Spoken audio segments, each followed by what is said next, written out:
Bienvenue sur Top Invest, la chaîne des tops d'investissement. Ici, on parle essentiellement d'entreprises de qualité. Avons-nous une opportunité d'investissement en date d'aujourd'hui sur Amgen? C'est la question à laquelle on va essayer de répondre en se basant sur les états financiers de la compagnie. Donc ici, premièrement, quand on arrive sur ce genre de compagnie, qu'est-ce qu'on fait? On essaie de déterminer dans quel secteur exerce la compagnie en question. Ici, c'est une compagnie de biotechnologie. Biotechnologie, ça veut dire, bon, moi je les mets dans le même segment que les compagnies pharmaceutiques, hein. Donc je dois me poser la question, qu'est-ce qu'ils font réellement? Est-ce qu'ils ont des médicaments? Est-ce que ces médicaments-là, les brevets arrivent à expiration bientôt? Est-ce qu'ils ont des nouveaux médicaments qui, voilà, qui sont présentement en phase 4 et qui ont de bonnes chances d'être approuvés? Ce genre de choses-là, ce sont les questions que je me pose. Donc, par exemple, quand je vais sur cette compagnie-ci, je vais juste un coup vite fait ici, juste pour au niveau de overview, juste pour voir à peu près qu'est-ce qu'on fait. J'attends, je regarde ici, on a différents médicaments ici. Voilà, donc à peu près on vend des médicaments, je ne sais pas pour quel genre de pathologie, mais il faudrait vous renseigner par rapport à ça également, vérifier parmi toutes ces marques qui semblent sexy ici, lesquelles sont, qui rapportent le plus d'argent et lesquelles ont comment on appelle ça, les brevets avec la date la plus éloignée possible à la fin de la journée. Et à combien est-ce qu'ils le rendent, quel est le taux de croissance, quelle est la charge sur le client. Parce qu'il suffit juste pas de voir que l'entreprise rapporte 1 milliard. Mais si je rapporte 1 milliard alors que je vends un médicament pour les maux de tête qui coûte qui coûte par exemple 10 000 dollars pour chaque traitement, ça, c'est beaucoup d'argent. À la fin de la journée, ça peut poser une question au niveau de... Ça peut poser des problèmes au niveau de... Voilà. Pas la moralité, mais au niveau de l'éthique même de la chose. C'est pour ça que moi, j'évite les compagnies pharmaceutiques. Personnellement, j'évite ce genre de compagnie parce que j'aime bien dormir la nuit.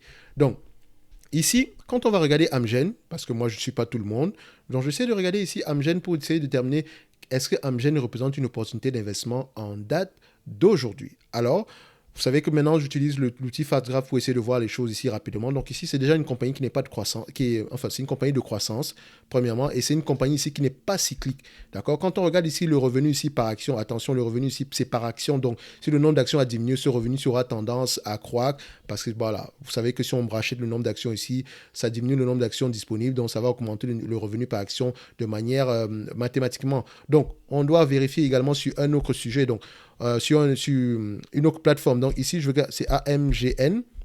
Donc, Amgen ici fait partie du Dow Jones 30, donc des 30 entreprises, en fait, je ne dirais pas les plus grosses entreprises américaines, ou bien les 30 plus grosses entreprises américaines, ou bien je ne sais pas à quoi correspond le Dow Jones Industrial Average à la fin de la journée, parce que ce n'est pas un truc que je regarde généralement. Donc, c'est quelque chose, moi, ce qui m'intéresse, c'est de savoir que l'entreprise est sous-évaluée ou pas, ou bien si elle pourrait représenter une opportunité d'investissement en date d'aujourd'hui. Donc, je ne suis pas trop indice ni quoi que ce soit. Donc, ici, quand on regarde ce genre d'entreprise ici, on constate que le revenu, est-ce qu'il a tendance à croître? On était à 14 milliards ici, on est à 26 milliards ici. Parfait, on a une croissance. Sur les 10 dernières années ici, on a une croissance à peu près de 4%, 2% par rapport à l'année précédente, 3% ici depuis les 5 dernières années. On est correct ici. Donc, comme je vous l'ai dit, l'analyse ici est basée en prenant en considération les produits actuels. Donc, s'il y a des produits qui arrivent à expiration, il faut les prendre en considération. OK? C'est pour ça que quand on arrive ici, j'aime bien prendre en considération ce que pensent les analystes. OK? Donc, par rapport au free cash flow, parce que ce sont les free cash flow qu'on paye ici. Ici, c'est une entreprise qui, c'est en moyenne, c'est 15 fois les free cash flow. Ça, c'est la moyenne du marché, la moyenne du S&P 500.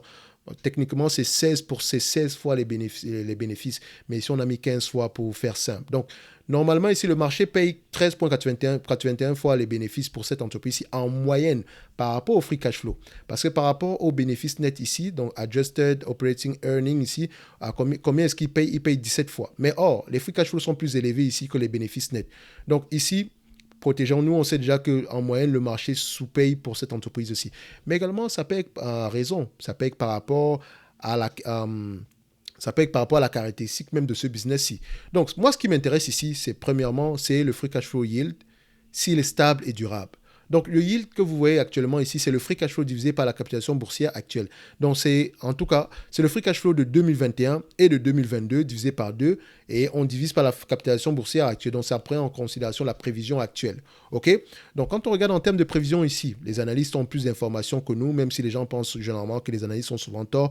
Il faut toujours considérer que ces gens-là sont payés pour suivre les entreprises. Ils n'auront pas forcément raison, mais leur but est généralement de vous donner une estimation réelle de ce que pourrait valoir l'entreprise dans 1 ou 2 années. Donc ici, quand on prend sur 2 années, on se rend compte que ces gens-là, sur à peu près, on va se dire que 90% du temps, ils ont raison. 85% du temps, ils ont raison. Dans le sens où la barre en jaune, ça veut dire que les analystes ici, c'est pas qu'ils ont eu raison, c'est juste que par rapport à ce qu'ils ont estimé, l'entreprise a à peu près eu quelque chose qui représentait 20% en moins de ce que les analystes avaient estimé. Si les analystes avaient estimé qu'on devait avoir 10 dollars de bénéfices et qu'on a eu 8 dollars de bénéfices, ils ont eu raison à peu près avec une marge d'erreur de 20%.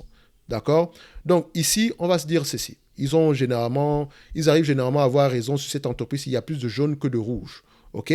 Donc, quand on prend en considération le forecast des analystes, tout en prenant d'abord, premièrement, la dette nette, donc je vais sur mon fund draft ici, je vais directement sur le balance sheet par rapport au quarterly. La dette nette par action est de 55 dollars par action. OK? Je viens ici, je marque mon 55 dollars par action. Donc ici, 55,01 par action. OK? Mais n'oubliez pas une chose, quand je vais marquer 55,1 dollars par action ici, je dois également prendre en considération ceci. Qu'est-ce que les analystes disent ici par rapport au nombre d'actions disponibles? Bon, ce n'est pas une information qu'ils vous donnent, mais ici, on pourrait la voir par rapport à l'évolution ici du nombre d'actions. Donc, share outstanding ici, c'est 1,176 milliard en 2006. En date d'aujourd'hui, on a 563. Ça veut dire que l'entreprise achète drastiquement ses actions. C'est une bonne chose. Moi, j'aime les entreprises qui rachètent leurs actions. Je préfère le rachat d'actions plutôt que le dividende parce que techniquement, on vous verse pas un dividende, mais en fait, l'entreprise réinvestit vos dividendes directement en rachetant les actions. Ça veut juste dire ça. Si on le prend de manière, de manière idiote, c'est la signification. Donc, quand on regarde ici par rapport au nombre d'actions, si j'enlève ici la dette nette, je vais au niveau de Income Testament, je vais Dilute Share Outstanding ici. Ça donne une information, ça donne ici à peu près, par rapport au quarterly, on est à peu près à 551 millions d'actions. Ici, on met combien? 563, c'est-à-dire qu'on a dû racheter plus depuis le dernier trimestre, parce que c'est ici, ça c'est par rapport au trimestre du mois de mars 2022. D'accord? Donc, ici, on a combien? 551 millions d'actions. Donc, je vais mettre ici, à ce niveau-ci, par rapport au nombre d'actions, je vais mettre ici 551. OK? OK. On a tous les éléments nécessaires pour faire notre évaluation ici. On a nos PER qu'on va prendre à 20, d'accord? Parce que c'est une entreprise qui peut s'échanger drastiquement entre 15, 17, 20 fois les bénéfices. D'accord? Vous pouvez également aller regarder dans le secteur. Donc, qu'est-ce que ça va nous donner ici? En termes de fast draft, je viens ici. Je viens au niveau de forecasting. Je prends en considération ce que pensent les analystes ici par rapport, je vais à custom. Donc, moi, je pense qu'on aura à peu près 20 fois les bénéfices. Donc, je prends ici 20. Je mets ça là. Est-ce que ça change? Alors, ça ne change pas. J'actualise. On va attendre un tout petit peu. OK. Donc, je prends 20 fois les bénéfices. Si c'est ce que moi, je pense en moyenne pour cette entreprise aussi. OK? Parce que je ne sais pas si ça prend déjà en considération la dette. Donc, je prends ici 20. D'accord? Je mets Apply. OK? Donc, par rapport à l'estimé ici, je mets l'estimé des analystes par rapport à la croissance. D'accord? Je vois ici que les analystes, à partir de 2024, estiment qu'on sera à 5%. D'accord? En 2022, c'est 27% par rapport à l'année précédente. En 2023, ça sera 8%. En 2024, ça sera 4%. Donc, ici, si je paye 20 fois les bénéfices par rapport à ce qu'on va avoir en 2020, en 2022, on pourrait être aux alentours d'à peu près 381 dollars à l'action. OK? Si je prends ce 381 dollars, 381, moins la dette nette qui est aux alentours de à peu près 55 dollars ici, 55,01, 55,01. Donc, je dis ici moins 55,01. Ça donne ici une valorisation aux alentours de 325 dollars l'action. Par rapport au prix actuel, d'accord, qui est de 246 dollars ici, donc divisé par 246, donc j'arrondis toujours, c'est pour faire simple, ça donne 32% ici, par rapport aux bénéfices de 2022. Or, les analystes pensent qu'on aura des bénéfices en croissance pour les années à venir, mais faites attention à ce que les analystes pensent. Donc, si vous pensez qu'on aura une croissance des années à venir tout en ayant un multiple aux alentours de 20 fois les bénéfices en prenant en considération la dette, on pourra avoir une valorisation assez élevée, d'accord? Donc ici, moi, je pense que le prix, la valeur par rapport à cette compagnie-ci pourrait être aux alentours de aux alentours de 381 dollars l'action. 381 dollars l'action, ça représente 20 fois les bénéfices par rapport aux prévisions de 2022 ici, moins la dette nette. OK? Donc, faites très attention par rapport à ça. Parce que si je ne prends pas en considération la dette nette ici, on aura un prix ici aux alentours de 381 dollars l'action. Moi, je prends toujours en considération la dette parce que c'est ce qui m'appartient. Si cette entreprise était un immeuble et qu'elle me distribuait des loyers et que je devais revendre la totalité de l'immeuble ici au complet, ce qui me restera dans la poche, c'est après avoir payé le mortgage ou bien l'hypothèque sur le bâtiment en question. Donc, après la dette, c'est ce qui vous reste. OK? Donc, on va se dire ici aujourd'hui que Amgen, c'est une entreprise qui pourrait représenter une opportunité d'investissement en date d'aujourd'hui. Est-ce que maintenant, elle a des avantages compétitifs? Je vous ai toujours dit que dans ce genre d'entreprise, l'avantage compétitif est plutôt intangible. C'est-à-dire que ça dépend ici de la propriété intellectuelle. Est-ce qu'on a un médicament qui soigne et sur lequel on a à peu près un brevet d'une longue durée? Donc, vous voyez ici, Amgen, en termes de revenus, on a une croissance des revenus.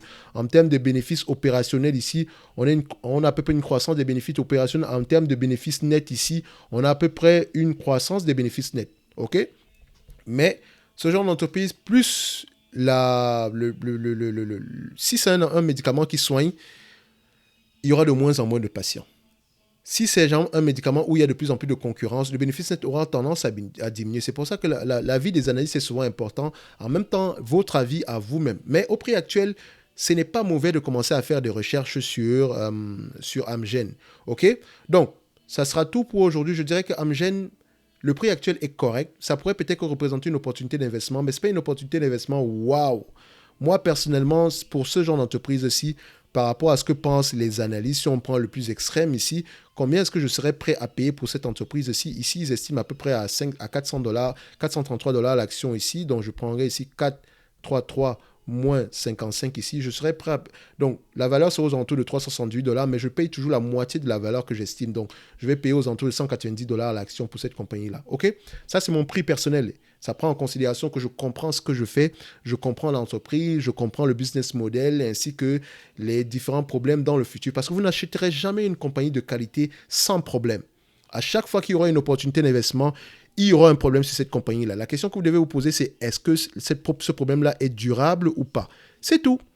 Donc, ici, au niveau du dividende, on va se dire ceci. Nous avons une entreprise ici qui reverse à peu près un dividende en date d'aujourd'hui de 2,94%. OK? Ce dividende-là, il est safe. Il est safe pourquoi? Parce que je dis ceci. Nous avons une entreprise ici qui a la capacité d'à peu près de verser 14,90 dollars par action. En prenant en considération qu'en 2022, ça sera 19,06. OK. Si on prend 19,06, à peu près 19,06, à peu près 19, d'accord, 0,6 multiplié par 551, le nombre d'actions, ça fait à peu près 10 milliards 500. 10 milliards 500 ici, divisé par la capitalisation boursière en date d'aujourd'hui, ça donne combien?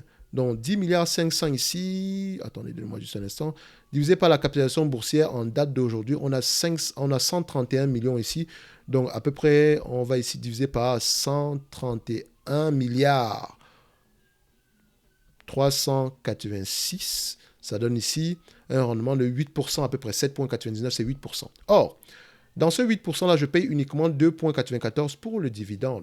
Donc, cette entreprise-ci quand elle paye son dividende, il lui reste à peu près 5% de sa capitalisation boursière disponible pour repayer la dette. Donc, si on va à 5% de la capitalisation boursière ici, ça représente à peu près 6 milliards 550. Donc, 6 milliards 550 ici nous permet de rembourser la dette. Or, le niveau d'endettement de l'entreprise en date d'aujourd'hui est de combien? Donc, si on prend ici 55 dollars l'action, donc ça fait 55 dollars l'action pour la dette nette multipliée par 551 actions. Ici, ça fait à peu près 30 milliards. Donc, techniquement, il nous reste à peu près 6 milliards 500 pour repayer une dette de 30 milliards. On peut la repayer en 5 ans. Donc, le dividende ici, il est safe. OK? Donc, je dirais que nous avons ici peut-être une opportunité d'investissement, mais vous devez lire les rapports financiers pour investir avec conviction. Comprenez, il faut comprendre le business model de l'entreprise, dans quel secteur elle exerce, quels sont nos différents clients, quels sont les brevets, et voilà, à peu près, est-ce que les revenus ou les free cash flow futurs seront au moins équivalents à ce qu'on a ici aujourd'hui. OK? So, c'est uniquement mon avis et non une opportunité d'investissement. OK? So, j'ai essayé de me baser sur les chiffres ici, tout en sachant que c'est 50% du message. Lisez vos rapports financiers, investissez dans des entreprises de qualité. Si vous voulez gagner de l'argent en bourse, achetez ces entreprises de qualité à un très bon prix. OK?